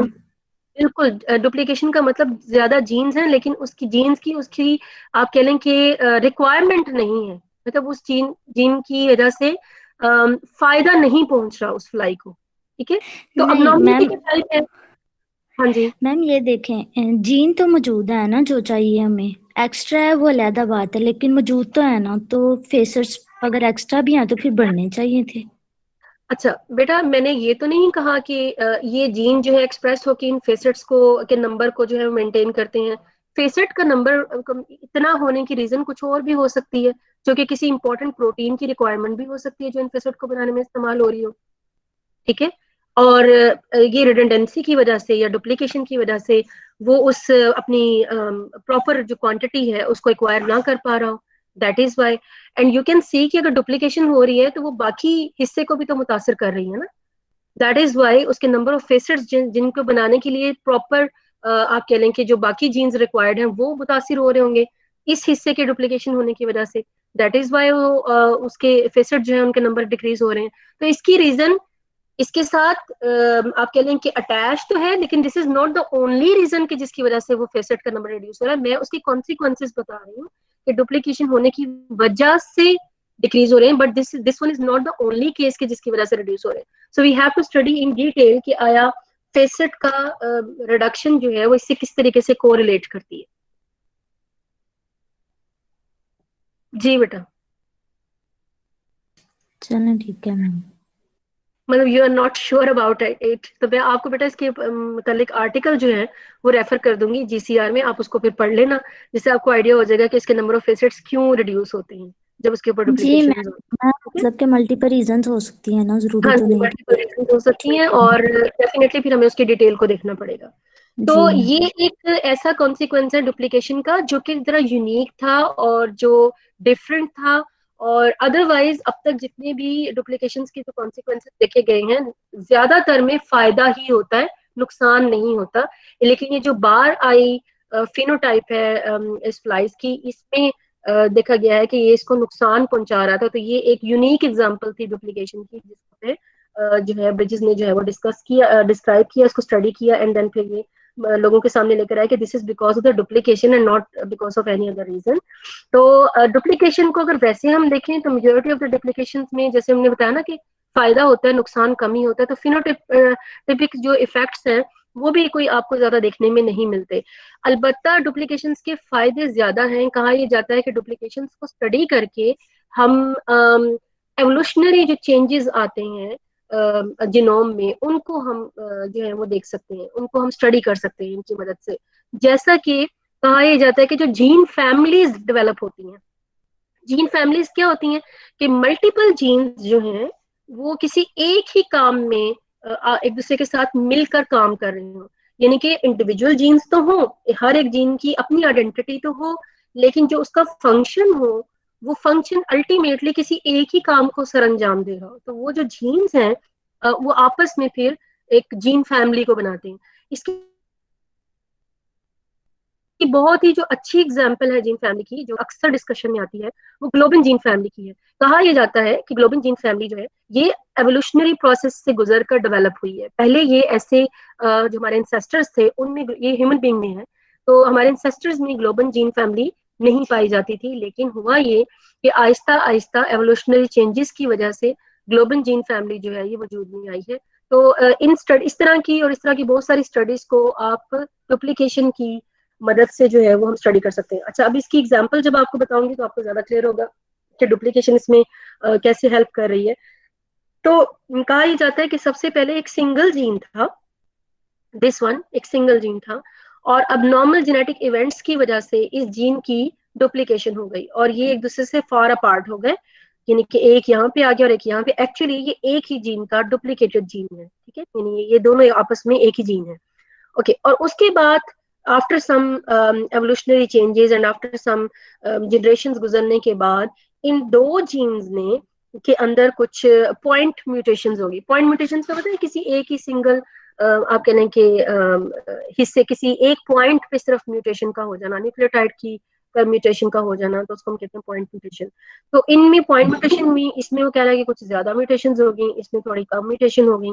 लेकिन हुआ ये है, तो ये एक ही जीन के हिस्से थे, लेकिन after so many you can say changes like point mutations, in individual genes के अंदर जो है वो चेंजेस आती चली गई और इन्होंने बिहेव ऐसे करना शुरू कर दिया कि जैसे कि ये डिफरेंट जीन्स हैं। लेकिन जब इन्होंने अपना फंक्शन प्ले किया, जो फंक्शन अभी ये प्ले कर रहे हैं, वो फंक्शन क्योंकि एक ही चीज की नुमाइंदगी करता है, तो लिहाजा हमें इससे पता चलता है कि एक्चुअली ये किसी एक ही सिंगल जीन के आगे उसकी आप कह लें कि उसके डॉटर आप कह लें कि जीन्स हैं, या उसके बाद में आने वाले जो है वो जीन्स, उसी से डिराइव्ड होने वाले जीन्स हैं। ओके, इसी को फर्दर जो है हम मैमल्स में पाए जाने वाले ग्लोबल जीन से हम ज्यादा एक्सप्लेन कर सकते हैं। जैसे कि कहा यह जाता है कि मैमल्स में जो ग्लोबल जीन्स हैं, वो मल्टीपल जीन्स वो मल्टीपल स्टेजेस में अपने आप को एक्सप्रेस करवाते हैं। यानी कि हमारे पास ये जो एमबी जीन्स हैं, this is also for global gene family का हिस्सा है। ये ईटा जो है ये भी ग्लोबल जीन फैमिली का हिस्सा है। ये तमाम जो है, ये जो इंसर्कल किए हुए हैं, ये सारे के सारे जो है वो ग्लोबल जीन फैमिली का हिस्सा है। ये सारे आपस में एक ही सिंगल जीन से डिराइव्ड हुए हुए जीन्स हैं। ये हमें कैसे पता चला कि सेम काम जो कि ग्लोबन प्रोटीन जो है वो करती है, सेम काम, और उसका काम क्या होता है कि ऑक्सीजन को बाइंड करना मसल सेल्स के साथ, ठीक है, तो उसका ये फंक्शन होता है। तो जब बच्चा अभी एम्ब्रियोनिक अपनी लाइफ में होता है, यानी कि अभी पैदा नहीं हुआ होता, तो एट दैट टाइम ये जो एमबी जीन है ये एक्सप्रेस होता है, ठीक है, expressed very early in the embryonic stage. अभी वो पैदा भी नहीं हुआ होता बच्चा, जब ये ग्लोबिन जो है ये वाला जीन जो है ये अपने आप को एक्सप्रेस हो रहा देता है। लेकिन जो ये वाले जो जीन्स हैं जो सेंटर वाले हैं, जिसको हमने अल्फा चेन्स बनाते हैं ग्लोबin प्रोटीन की, ये सारे जीन्स जो हैं these expressed maximally during the second and third trimester. ठीक है, थर्ड, सेकंड एंड थर्ड, मतलब अभी भी बर्थ नहीं हुई बच्चे की, और ये वाले जीन्स जो हैं ये एक्सप्रेस होके इन्होंने कंप्लीट हीमोग्लोबिन नहीं बनाई, बल्कि हीमोग्लोबिन का एक पार्ट, एक प्रोटीन का एक पार्ट बनाया है जिसको हम अल्फा चेन्स कह रहे हैं। ठीक है, तो अल्फा चेन्स बनाने के लिए ये जीन्स रिक्वायर्ड है, और उसके और ये है बर्थ से पहले, ये वाले ये बर्थ से पहले जो है वो एक्सप्रेस हो जाते हैं। जैसे ही बच्चे की बर्थ होती है, तो after birth and for the long life ये तो एक्सप्रेस हो रहे होते हैं पहले से ही, और ये भी एक्सप्रेस होना शुरू हो जाते हैं। ठीक है, और जब ये एक्सप्रेस होंगे तो ये बीटा चेन्स बनाएंगे, और हमने पढ़ा था ना क्वार्टनरी स्ट्रक्चर में कि two alpha chains and two beta chains जो है ये मिलके कंप्लीट हीमोग्लोबिन जो है प्रोटीन इसको बनाएंगे। ठीक है, अच्छा, ये जो मायोग्लोबिन वाला जो जीन है, ये मायोग्लोबिन प्रोटीन को बनाता है, और इसके बारे में कहा जाता है this is better at binding and storing the oxygen in the muscle cells, और this one is better in binding and transporting the oxygen via the red blood cells. दोनों ही इंपॉर्टेंट है ऑक्सीजन को बाइंड रखने के लिए और transport करवाने के लिए। ठीक है, तो ये दोनों जो प्रोटीन है वो इंपॉर्टेंट है, लेकिन क्योंकि फंक्शन इनका मिलता है तो कहा यह जाता है कि एक्चुअली ये एक ही इंसेस्ट्रल ग्लोबिन जीन से डिराइव्ड होने वाली आप कह लें कि ये जीन्स हैं, जिनके फिर जो प्रोडक्ट्स हैं वो भी किसी एक ही प्रोटीन को बनाने के लिए इस्तेमाल हो रहे हैं, जो कि एक ही यानी कि ऑक्सीजन से रिलेटेड ही फंक्शन जो है उसको प्ले कर रहा है। तो इसके बारे में ये कहा जाता है कि this is because of the duplications, और ये डुप्लीकेशन की एक अच्छी एग्जांपल जो है वो मानी जाती है। सो वेल स्टडीड एग्जांपल है ग्लोबिन जीन फैमिली, जिसमें gene encode proteins that bind oxygen, और इस जीन फैमिली में 14 homologous genes derived from a single ancestral genes जो हैं वो अपना पार्ट प्ले करते हैं। Accommodation of the mutation in the members of the generated genes में उनके अंदर चेंजेस लाने का बायस है, जिसकी वजह से वो एक दूसरे से देखने में मुख्तलिफ लगते हैं, लेकिन जब वो एक्सप्रेस होते हैं तो वो एक ही हीमोग्लोबिन बनाने के लिए इस्तेमाल हो रहे होते हैं। और इवन मायोग्लोबिन भी जो है वो ऑक्सीजन से रिलेटेड ही काम करने के लिए इस्तेमाल हो रहा है, जो कि एक्चुअली ऑक्सीजन को बाइंड करने और ट्रांसपोर्टेशन करने के लिए इस्तेमाल हो रहा है। तो दैट इज वाई इनके फंक्शन से हमें फिर पता चलता है कि ये एक ही फैमिली यानी कि ग्लोबिन फैमिली का हिस्सा है। जी बेटा, नेक्स्ट हमारे पास और आज का लास्ट टॉपिक जो है वो हमारे पास है इन्वर्जन्स। और इन्वर्जन में हम ये देखते हैं कि एक खास सेगमेंट जो है किसी क्रोमोसोम का वो टूटे, उस पर ब्रेक्स लगे, और ब्रेक्स लगने के बाद वो इन्वर्ट होके रिवर्स ऑर्डर में सेम क्रोमोसोम का हिस्सा बन जाए, या अगर किसी दूसरे क्रोमोसोम में भी जाके लगे तो उसमें वो जाके रिवर्स ऑर्डर में लग जाए, अपने पहले वाले सीक्वेंस को रिवर्स कर दे, तो उसको फिर हम बोलते हैं इन्वर्जन। अगर आप इसको इस पॉइंट ऑफ व्यू से देखें कि आया इसमें कोई जेनेटिक्स का या जीन का कोई लॉस हुआ है या जीनोम का कोई लॉस हुआ है या नहीं, तो हम कह सकते हैं कि इन्वर्जन में जीन का कोई लॉस तो नहीं हुआ। ठीक है, क्योंकि अगर वो रिवर्स होके लग रहा है तो वो लॉस तो नहीं हुआ ना, वो चाहे उसी में लगे चाहे किसी और में लगे तो वो मौजूद तो है जीनोम में। लेकिन इसकी वजह से जो चेंजेस आ सकती हैं वो ये है कि जब आप रिवर्स ऑर्डर में जीन लगाएंगे तो उसके जो नेबर जीन्स हैं, जो उसके हमसाए जीन्स हैं वो बदल जाएंगे। ठीक है, और आप लोगों ने पोजीशन इफेक्ट का नाम सुना है कि किसी जीन का एक्सप्रेशन में चेंज आना बिकॉज ऑफ इट्स पोजीशन, कि आप अगर आप उसको किसी एक जीन के नेबर में अगर वो मौजूद है तो वो किसी और तरीके से एक्सप्रेस करता है, और अगर उसकी पोजीशन चेंज करके उसका नेबर चेंज कर दें, उसकी पोजीशन चेंज कर दें तो उसका एक्सप्रेशन भी बदल जाए। तो इस चेंज को हम बोलते हैं पोजीशन इफेक्ट, यानी कि पोजीशन चेंज होने की वजह से जो इफेक्ट आता है वो उस तरह के जो चेंजेस हैं वो आप इन्वर्जन में देख सकते हैं। अदरवाइज अगर जेनेटिक्स में आप ये बात करें कि जीनोम में कोई लॉस आता है या डीएनए का लॉस होता है तो वो नहीं है, वो इसमें नहीं होता। ओके, तो मैंने आपको शुरू में ही बताया था कि there can be two types of inversion. एक जिसमें पैरा जिसको हम पैरासेंट्रिक कहेंगे, यानी कि जिसमें सेंट्रोमियर इन्वॉल्व नहीं है, और दूसरे जिसको हम पेरिसेंट्रिक बोलेंगे, यानी कि जिसमें सेंट्रोमियर इन्वॉल्व है। सो ओवरऑल जी बेटा। मैम ये पॉइंट चेंजेस को हम कर सकते हैं? सॉरी, क्या कह रहे हो? जैसे इन्वर्जन में आपने बताया कि मतलब पॉइंट चेंजेस होती हैं, हाँ, पोजीशन पोजीशन इफेक्ट मैंने बोला है। वही पोजीशन इफेक्ट, वो पॉइंट म्यूटेशन तो हो सकती है। पॉइंट म्यूटेशन बेटा, म्यूटेशन हम कहते हैं किसी चीज का बदल जाना, म्यूटेट हो जाना, साइलेंट हो जाना, उसका, या मोर एक्सप्रेसिव हो जाना, वो भी म्यूटेशन की ही टाइप है। डिलीट हो जाना। लेकिन ये खत्म तो नहीं हुआ ना, इसने अपनी मतलब जीन लॉस नहीं हुआ, लेकिन नेबरहुड में डिफरेंट जीन होने की वजह से इसकी एक्सप्रेशन में डिफरेंस आ जाता है। तो मेरे ख्याल में ये मैम म्यूटेशन टाइप नहीं है, म्यूटेशन हम इसको नहीं कहेंगे। मैम जैसे म्यूटेशन में होता है कि मतलब उनका हाँ, जो वैसे कहा भी एक्सप्रेस। जा सकता है कि म्यूटेट हो रही है कोई चीज, चेंज हो रही है, अगर इस सेंस में देखें म्यूटेट होने का मतलब चेंज होना भी होता है। तो यस, उस सेंस में हम कह भी सकते हैं कि म्यूटेशन की एक टाइप हो सकती है कि इन्वर्जन के जरिए म्यूटेशन हो जाए। जी। ठीक है।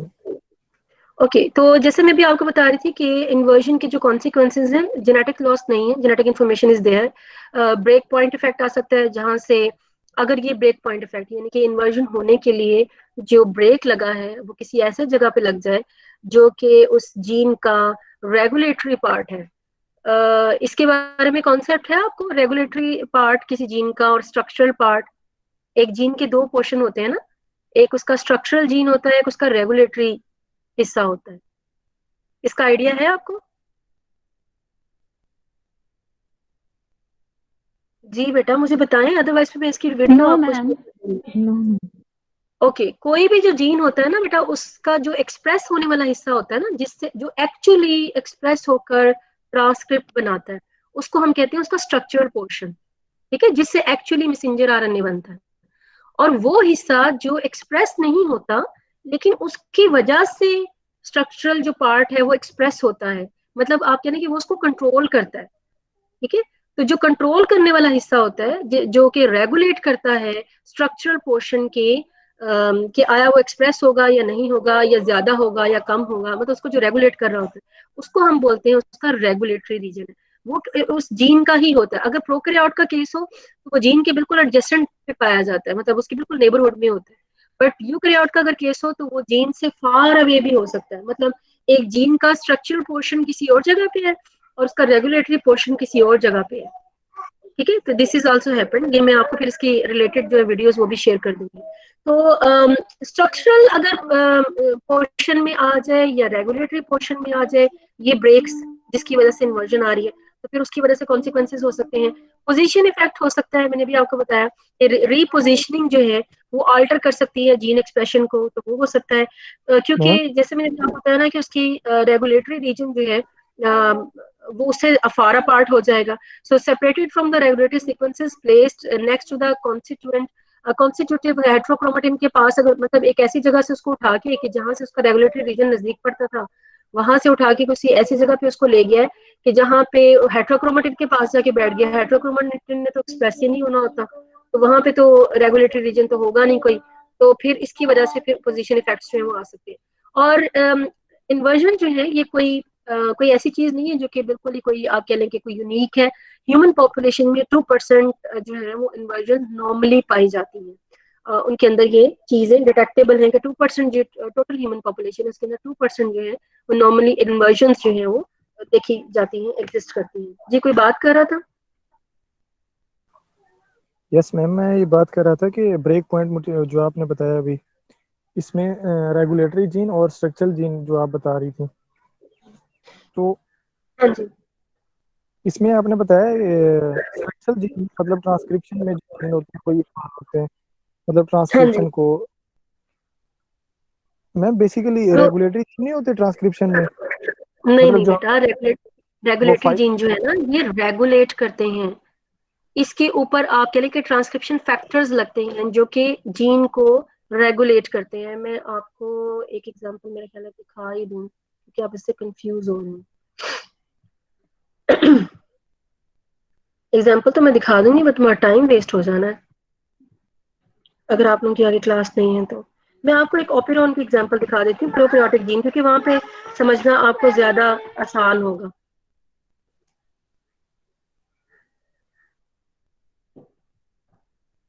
क्योंकि यूकैरियोट में तो उसका रेगुलेटरी रीजन फार अपार्ट होता है, तो आप कहेंगे ये क्या हो गया, ये कैसे कंट्रोल करेगा, वो फिर हम पढ़ेंगे। खैर इसको भी हमने पढ़ना है।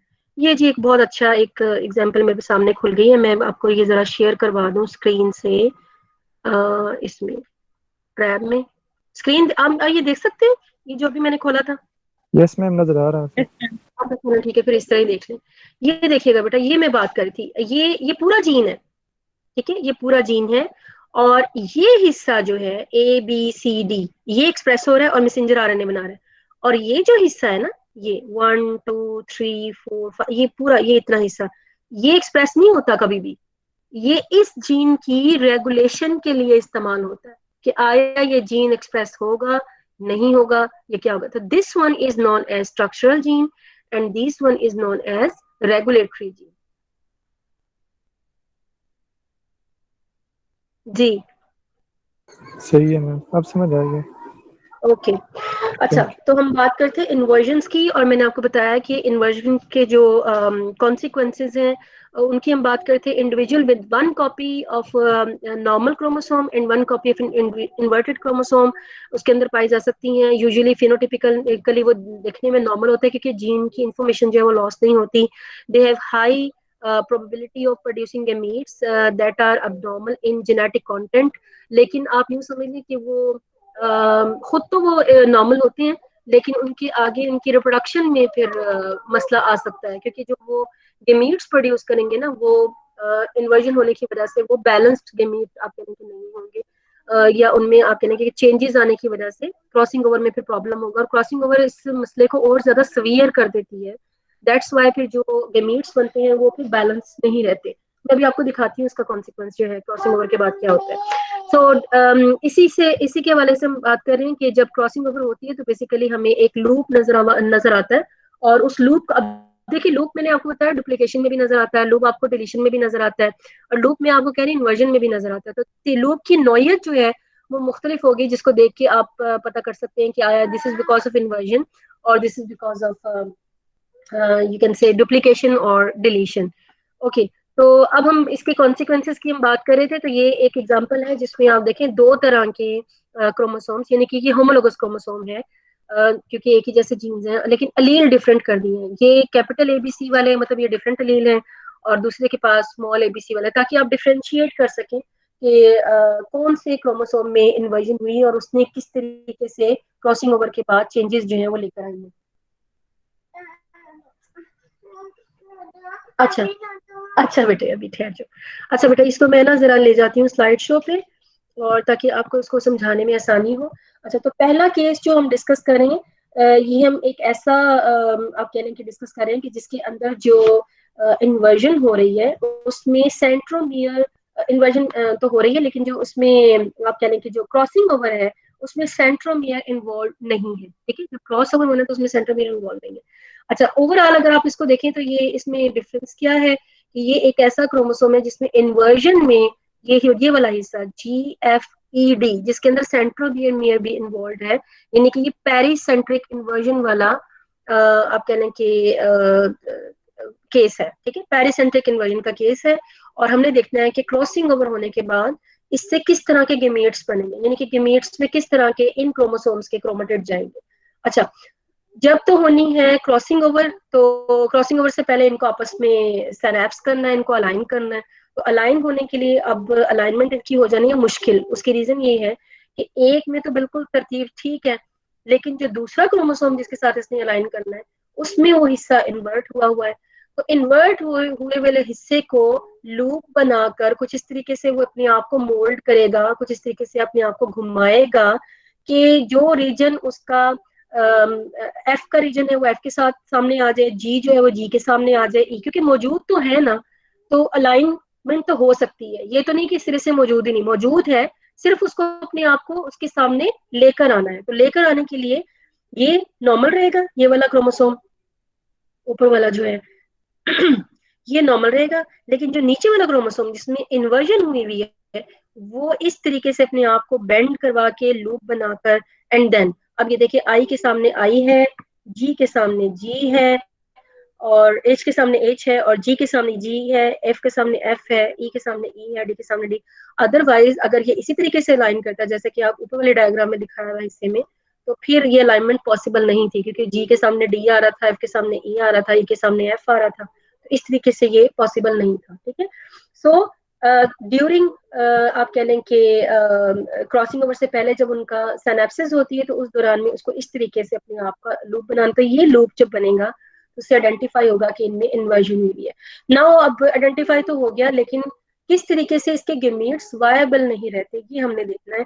तो अगर इसमें अब ये तो ये है कि ये इन्वर्जन हुआ हुआ था, यही काफी था, अब ऊपर से हो गई है क्रॉसिंग ओवर। और क्रॉसिंग ओवर कौन से रीजन में हुई है? इस वाले रीजन में हो गई है। ये वाला हिस्सा कौन सा है? ये है जी ई और एफ के और दरमियान में है ये वाला हिस्सा। और आप लोगों ने बनाए हुए हैं ये क्रॉस ओवर बना के कभी गेमेट्स बनाए आगे? जी हेलो। नो मैम, नहीं बनाई। No ma'am. फिर ये मेरे साथ इसको देखिएगा। जी बेटा, सबसे पहले, अच्छा क्या पॉइंटर ले लूं मैं? पॉइंटर ले लेती हूँ, मेरे ख्याल है उससे ज्यादा आसान हो जाएगा। अच्छा, सबसे पहले हम जो पहला क्रोमोसोम है वो बिल्कुल नॉर्मल वाला है। वो देखिए, वो नॉर्मल होना भी चाहिए, क्योंकि वो तो ना तो क्रॉसिंग ओवर में हिस्सा ले रहा है ये वाला, और ना ही वो इन्वर्जन उसमें हुई भी है, तो ये नॉर्मल वन है। ठीक है, एग्री? कोई हैंड ही रेस कर दे, मुझे पता चल जाए आपको समझ आ रही है। यस यस जी मैम। ठीक है, अच्छा नाउ सेकंड वन। एक जो क्रोमोसोम है, अब दूसरा, अब हम जरा कॉम्प्लिकेटेड की तरफ आ रहे हैं, कि जो कि ऐसा है कि जिसमें क्या हुई हुई है। एक तो ये कि ये एक ऐसे क्रोमोसोम के साथ जा रहा है जिसमें इन्वर्जन हुई है, मतलब खुद तो ये नॉर्मल है, लेकिन क्रॉसिंग ओवर की वजह से ये उस क्रोमोसोम में घुस रहा है जिसमें इन्वर्जन हुई हुई थी। तो अब ये कैसा बनेगा? इस ये बनेगा ये ए बी सी डी, और ई तक तो कहानी सही रहेगी, सेंट्रोमियर भी सही रहेगा। ठीक है, क्योंकि यहाँ तक तो कोई मसला ही नहीं है, इसको ये नॉर्मल है।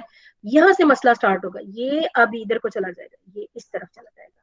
ठीक है, और जाने के बाद अब ये जो है एफ जी सी बी ए, ये वाला क्रोमोसोम, ये वाला देखिए मैंने उधर से बनाया है, ए बी सी डी ई, इसका सेंट्रोमियर, फिर एफ जी सी बी ए, तो ये वाला बन गया, बन गया ये वाला। अच्छा, अब यस मैम। आप तीसरा बनाए। अब तीसरा बनाने के लिए ये हिस्सा तो निकल चुका है, ये वाला हिस्सा जो मैंने अभी आपको रिमूव करके दिखाया। अब तीसरा बनाने के लिए अब हमें इधर से स्टार्ट करना पड़ेगा। ठीक है, इधर से हम स्टार्ट करेंगे तो आएगा पहले आई एच जी एफ आ जाएगा। सेंट्रोमियर नहीं है इसके पास, क्योंकि वो सेंट्रोमियर दूसरा क्रोमोसोम ले गया है। अब ये इधर को आ जाएगा। इधर आने के बाद अब इसके पास दूसरे क्रोमोसोम का सेंट्रोमियर आएगा, ये जो लाइट ब्लू वाला था, सेंट्रोमियर आ गया। उसके बाद ई डी, और फिर ये यूं जाता हुआ एच एंड आई, ये बन जाएगा। ये देखिए, आई एच जी एफ, फिर सेंट्रोमियर दूसरे क्रोमोसोम का E D H I. Agree? यहाँ तक ठीक हो गया? Yes yes ma'am. मैम। अच्छा, अब यस बेटा मैम। वो रह गए जो ना, जो इन्वर्जन वाला तो है, लेकिन उस वो क्रॉसिंग ओवर में नहीं आया, यानी कि ये वाला। ये अब देखें, ये तो नॉर्मल ही है, ये बेचारा वैसा ही रहेगा जैसा ये पहले पेरेंट में था, यानी कि ये वैसा ही रहेगा, इसने कोई क्रॉसिंग ओवर में हिस्सा नहीं लिया, just like the first chromosome, इसने क्रॉसिंग ओवर में हिस्सा नहीं लिया, लेकिन ये इन्वर्जन वाला है। ए बी सी, और ये जैसा पेरेंटल था, A B C G F E D H I, ये सिर्फ इसने लूप बनाया, अदरवाइज इसमें कोई क्रॉसिंग ओवर क्योंकि इन्वॉल्व नहीं है, तो ये पेरेंटल टाइप का रहेगा। ऑल तो कि ये नॉर्मल नहीं है, ये इन्वर्जन वाला है, लेकिन ये पेरेंटल टाइप है। तो दो हमारे पास, आप जानते हैं ना पेरेंटल टाइप के आएंगे, एक ये पेरेंटल टाइप है, और जैसे ये पेरेंटल टाइप है। और ये जो दो नए आए हैं, ये हमारे पास क्रॉसिंग ओवर की वजह से न्यू क्रोमोसोम आए हैं। अच्छा, अब ये न्यू क्रोमोसोम कैसे हैं दिखने में? ये जो है इसके अंदर डी ई एफ जी, ठीक है, यहाँ तक तो बात समझ में आती है कि ठीक है अलील डिफरेंट हो गए हैं, लेकिन इंफॉर्मेशन पूरी है। But what about this C B A? अब सी ए बी सी तो इसके पास पहले भी था, तो सी बी ए इसके पास एक इन्वर्टेड लूप आ गया है। एक तो ये कि इन्वर्जन हुई हुई है, और दूसरा क्या हुआ है कि इसके पास एक्स्ट्रा इन्फॉर्मेशन है, तो this one would be the duplicated and inverted as well. ठीक है, तीसरा क्रोमोसोम कैसा है? ये तो कोई बहुत ही खतरनाक टाइप का है, क्योंकि इसके पास आई है, एच है, जी है, एफ है, दूसरी तरफ से ई है, एच है, और आई है, तो डुप्लीकेशन इसमें भी हुई भी है, कुछ इंफॉर्मेशन लॉस्ट हो चुकी है, इसमें एबीसी नहीं है। ठीक है, और कुछ इन्फॉर्मेशन डबल हो चुकी है, जैसे आई एच जो है ये डबल है, और कुछ इन्फॉर्मेशन अलग से भी मौजूद है, जैसे जीएफ जो इंटैक्ट रहे हैं, एडी इंटैक्ट रहे हैं। तो कुछ चीजें इसमें से डिलीट हो गई हैं और कुछ चीजें इसमें डुप्लीकेट हो गई हैं। तो अब आप सोचें कि ये जिस इंडिविजुअल में जाएगा, क्या वो नॉर्मल लगेगा आपको? स्पेशली ये जिसमें जाएगा, क्या वो नॉर्मल होगा? Definitely not. उसमें बहुत सारी चेंजेस आएंगी। जो डिलीशन की वजह से आनी है वो भी कॉन्सिक्वेंसेज होंगे, जो डुप्लीकेशन की वजह से आने हैं वो भी कॉन्सिक्वेंसेज होंगे। तो किसी सूरत में भी नहीं पॉसिबल कि ये इंडिविजुअल जो है ये सरवाइव कर जाएगा। तो ऐसा इंडिविजुअल, ये पहला इंडिविजुअल पेरेंटल टाइप, ऐसा इंडिविजुअल जिसमें ये स्टोरी पाई जाती थी, वो दिखने में नॉर्मल था, उसने अपनी पूरी लाइफ गुजार ली, बट ड्यूरिंग गेमीट फॉर्मेशन जब वो गेमीट बनाता है तो सिर्फ हाफ से भी कम गेमीट उसके नॉर्मल बन रहे हैं। अगर आप इसको भी नॉर्मल कंसिडर ना करें, या अगर कर भी लें तो हाफ नॉर्मल हो जाएंगे, हाफ जो है अब नॉर्मल गेमीट वो बना रहा है। तो अब नॉर्मल गेमीट तो 50% चांस तो उसके वैसे ही खत्म हो गए, जो है रिप्रोडक्शन करने की और ऑफ स्प्रिंग बनाने की। ठीक है, तो 50% चांस उसके पहले खत्म हो गया, तो बाकी 50% में रह गए हैं, और उसमें से भी इन्वर्जन को भी आपने शामिल किया हुआ है। ठीक है, जो कि उसके लिए भी डेट्रीमेंटल हो सकता है जिसमें ये जाएगा। तो इस तरीके से जो इन्वर्जन है, इन्वर्जन जिनमें हुई होती है इंडिविजुअल में, क्रॉसिंग ओवर के बाद वो फिर ऐसे क्रोमेटिड्स बनाते हैं जो कि अनइक्वल होते हैं, बैलेंस नहीं होते हैं।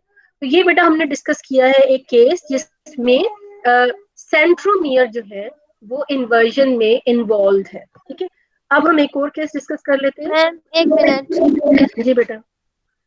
मैम यहाँ पर जो वही वाला क्रोमोसोम है उसने लूप बनाया है क्रॉसिंग ओवर करने के लिए, ताकि जो जीन्स हैं सेम सेम जीन्स फ्रंट में आ सके। तो लेकिन जब क्रॉसिंग ओवर हो गई और उसके बाद वो जो क्रोमोसोम बन रहे हैं, तो फिर उनमें तो वो बिल्कुल वही वाली कोडिंग आ रही है ना, फिर लूप बनाने की क्या जरूरत थी उसको?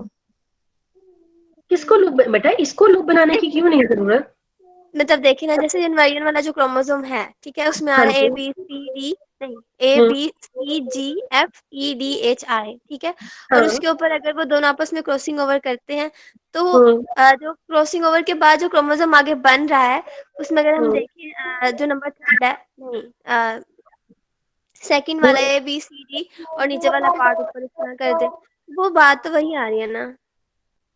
एक मिनट। तो हाँ, मुझे आपकी क्वेश्चन की बेटा समझ नहीं आई, क्या क्या मैं पूछना ये चाह कह रही हूँ, उसको फिर लूप बनाने का क्या फायदा हुआ, जब आगे जाके मतलब जो इनवर्जन वाला जो क्रोमोसोम है उसको लूप बनाने का क्या फायदा हुआ क्रॉसिंग ओवर के दौरान में, जबकि आगे जो नेक्स्ट क्रोमोसोम बन रहे हैं उनमें तो नॉर्मल नहीं वो बन रहे हैं। अच्छा, एक्चुअली ये जो क्रोमोसोम है ना, ये ह्यूमन बीइंग नहीं है, और इसका दिमाग नहीं है, और ये सोचता नहीं है।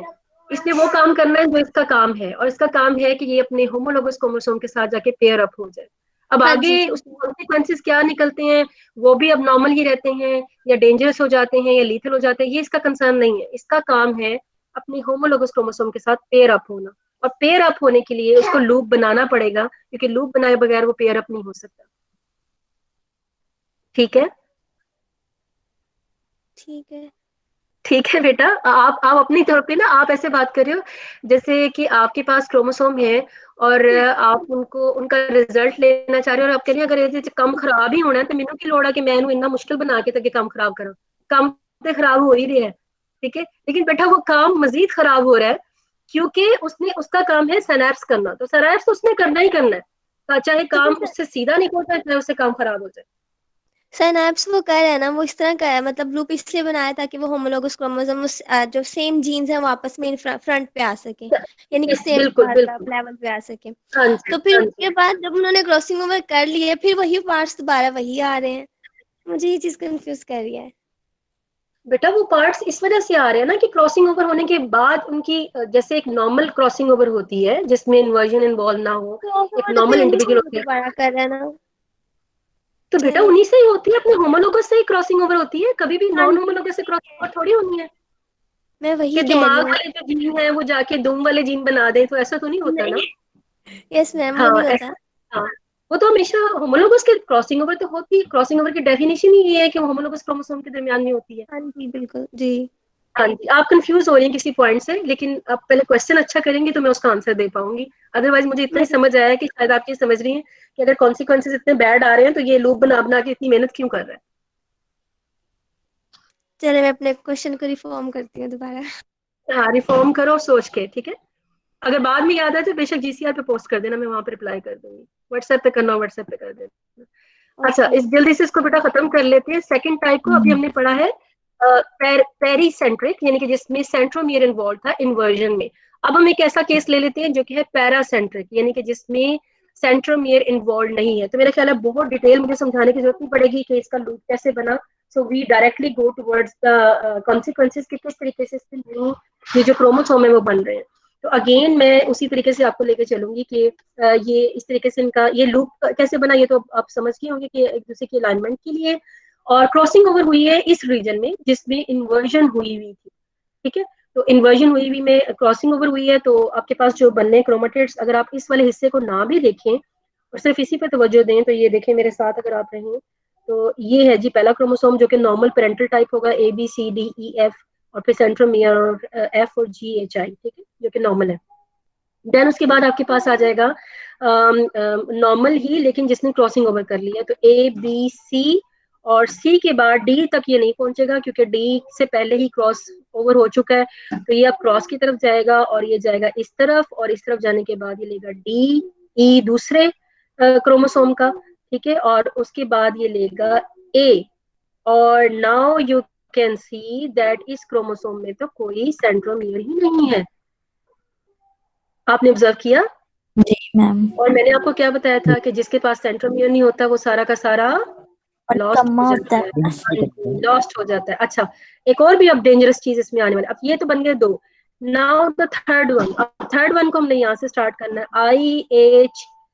IHGFE और D, और उसके बाद क्रॉसओवर हो गया और दोबारा से CB, और ये जनाब आ गया दूसरा सेंट्रोमियर, और उसके साथ आ गया आपके पास FGHI, यानी कि ये ऐसा आ गया जिसके पास दो सेंट्रोमियर हैं, डुप्लीकेशंस आर देयर, ठीक है। अच्छा, ये हम बाद में बात करते हैं, पहले हम इसको खत्म कर लें। अच्छा, अब लास्ट वाला रह गया, उसमें ना बेचारे ने कोई क्रॉसओवर बनाया और ना ही ये जो है ये पेरेंटल टाइप का रहेगा जैसा कि पहला वाला था, तो ये वाला, ठीक है, ये वाला।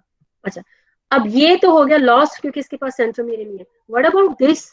आपको तो पता है ना, फेस पे तो सेंट्रोमियर ऑपोजिट पोजीशन और वो खिंचना और वो सारा कुछ, तो ये किस तरफ जाएगा? अगर ये एक पोल की तरफ हो गया और ये एक पोल की तरफ हो गया तो उनका क्या बनेगा? ये तो टेयर अप हो जाएंगे वहीं पे, ठीक है। तो इस वजह से ये भी अल्टीमेटली इसने भी खत्म ही होना है, ये भी डेंजरस ही है, ये भी अनस्टेबल है।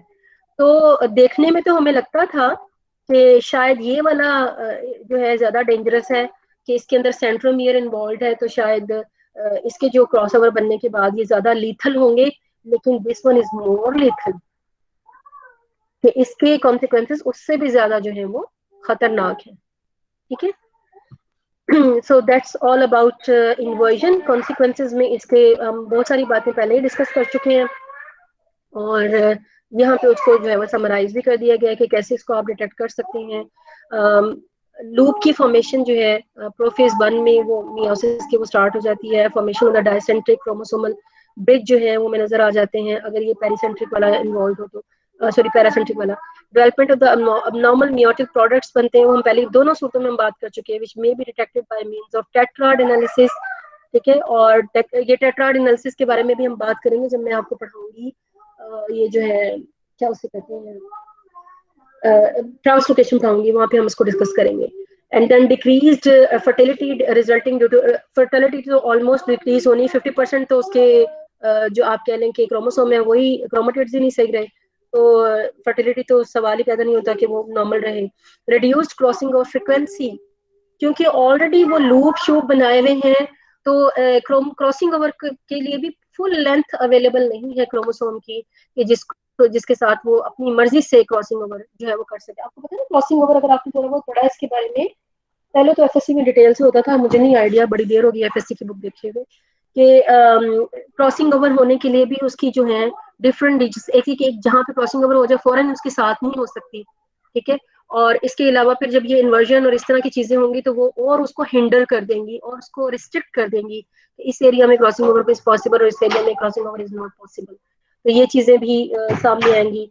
और ये थे इसके जी बेटा कॉन्सिक्वेंसेस। आगे है ट्रांसलोकेशन, वो भी थोड़ा ज्यादा डिटेल वाला है, वो इंशाल्लाह हम नेक्स्ट लेक्चर में इसको कवर करेंगे। जी, this is all about today's lecture. अभी तक के लिए अगर आपको कोई क्वेश्चन पूछना है तो आप पूछ लें, तो अदरवाइज फिर मैं इसको बंद कर रही कर दे कुछ मैम हूँ। क्या है कोई असाइनमेंट वगैरह? मैडम कर ही दे बंद। असाइनमेंट तो जो है मैं क्या दूं आपको असाइनमेंट? असाइनमेंट बेटा मैं ना अमूमन ये मैम आप प्रेजेंटेशन क्विज लेते असाइनमेंट थे। उसकी लेने के हक में नहीं हूँ। असाइनमेंट अलबत्ता मैं आपको दे सकती हूँ बनाने के लिए, प्रेजेंटेशन वगैरह मैं कोई नहीं लूंगी। मैं क्विज लेने पे ज्यादा बिलीव करती हूँ। तो क्विज अगर आप मुझे दे दें तो आपकी बड़ी मेहरबानी है, आपकी भी तैयारी हो जाएगी, मेरा भी, मुझे भी तसल्ली हो जाएगी कि आपको कुछ आ रहा है। मैम जैसे आप मुनासिब समझें वैसे आप ठीक जैसा करेंगे। बेटा आप कहें, अगर तो आप हायर क्लास में होते तो या ऑन कैंपस चल रहा होता तो अब तक आपके 2-3 क्विज हो चुके होने थे। लेकिन अब ये है कि अब ये ऑनलाइन वाला सिस्टम है, छुट्टियां भी आ रही है, तो मेरा ख्याल है असाइनमेंट तो मैं दे देती हूँ आपको। तो आप कोशिश करें कि जितना आपने पढ़ लिया है आप इसको अच्छे से तैयार कर लें, तो उसके बाद आप एक दो क्विज भी दे दें, बेहतर है। ओके और मैम। असाइनमेंट टॉपिक कर दूंगी, उसके रूल्स भी, और ये भी कि आपने उसको बनाना कैसे है, और ये कि मुझे क्या चाहिए एक असाइनमेंट में, ये मैं पोस्ट कर दूंगी जीसीआर वीकेंड पे। मैम असाइनमेंट असाइनमेंट ग्रेडेड होगी?